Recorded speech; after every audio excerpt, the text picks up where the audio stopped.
সকাল সকাল ঘুম থেকে উঠে বাসি কাজ সেরে আমি স্নান করে চলে এসেছি, এক জায়গায় যাব। তো যাওয়ার জন্য শাড়ি পরতে হবে। শাড়ি পরার জন্য দেখছিলাম কোন শাড়িটা পরা যায়। আসলে যখন কোথাও যাই তখন পরার মতন শাড়ি খুঁজে পাই না, বা কী শাড়ি পরে যাব সেটা বুঝতে পারি না। তো যাই হোক, একটা শাড়ি বের করে পরে নিলাম। পরে নিয়ে আমি এখন রেডি। তো যাব হলো আমি স্কুলে। সেদিন ছিল 5ই সেপ্টেম্বর। বিয়ের আগে ওই স্কুলে আমি টিচিং করতাম। তো সেখান থেকে দাদাভাই বলেছে যাওয়ার জন্য, তো বরই নিয়ে যাবে আমাকে, তার জন্য ও রেডি হয়ে গেল সকাল সকাল। তো দুজন মিলে সকাল সকাল রেডি হয়ে এখন বেরিয়ে পড়েছি। সেদিন ছিল খুব গরম, সকালবেলায় বেরিয়েছি তাও কত রোদ। যাই হোক, খুব গরমের মধ্যে আমরা দুজন পৌঁছে গেলাম স্কুলে। স্কুলে এসেই দেখি ডক্টর রাধাকৃষ্ণনকে খুব সুন্দর করে সাজানো হয়েছে।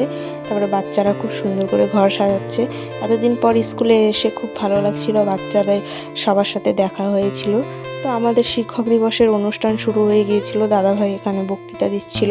আসলে এই স্কুলের সাথে ছোটোবেলার থেকে অনেক স্মৃতি জড়িয়ে আছে। ছোটোবেলায় এই স্কুলে পড়েছি, পড়ার পরে এই স্কুলেই আমি 3 বছর ছাত্রদের পড়িয়েছি। এই স্কুলে টিচিং করেছি আমি। তো এই স্কুলের সাথে আমার অনেক স্মৃতি জুড়ে আছে।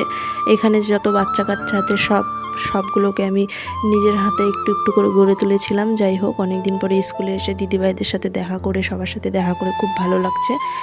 তো এই ছোট্ট স্কুলে শিক্ষক দিবসের অনুষ্ঠানে বাচ্চারা নিজেদের মতন যে যা পেরেছে, কেউ নাচ করেছে, কেউ গান করেছে, কেউ আবৃত্তি করেছে। তো যাই হোক, ভিডিওটি কেমন লাগলো অবশ্যই সবাই জানাবে।